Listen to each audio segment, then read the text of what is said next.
Yung saya lumilipas, Sa bawat araw pero na ang tuwa dumarating, nananatili. Kaya piliin nga, nating magandang maging masaya. itanong sa ating sarili, Maraming bakit ba ako hamon ng nalulungkot? Baka naman tinitignan tayo mo ang may yung mga kapangyarihan. bagay na wala sa iyo. Baka Tunay naman sa bawat masyado kang sandali. nakatuon dun sa Tandaan, mahirap at mabigat na simpleng kalagayan mo. bagay, Remember, pwedeng my dear magdala ng friends, ngiti. that one key Kaya to i-enjoy joy natin ang bawat is sandali. gratitude. Ang taong palaging Magpasalamat nagpapasalamat at sa patuloy kung na ano ang magpakatotoo. pinagkaloob ng Diyos sa kanya, Lagi nating hindi siya isahin malulungkot at makakaranas siya happiness ng tuwa. is a choice. Please stop looking Let's at the choose things to that be you don't happy. have and start Walang take-two being sa buhay. grateful with what Kaya you have piliin mong maging received masaya from God. palagi. Because understand that joy is an inside job. Ang tuwa nasa loob mo yan. Huwag mong hahanapin sa labas.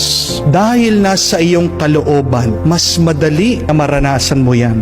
Dahil ikaw ang pumipili dyan. Oo, alam ko gusto niyo po magkaroon ng magandang buhay. Magandang bahay, magandang trabaho, magandang kalagayan. Hindi po masama yan. Pero bago mo hanapin na pagandahin ang iyong buhay, pagandahin mo ang iyong kalooban.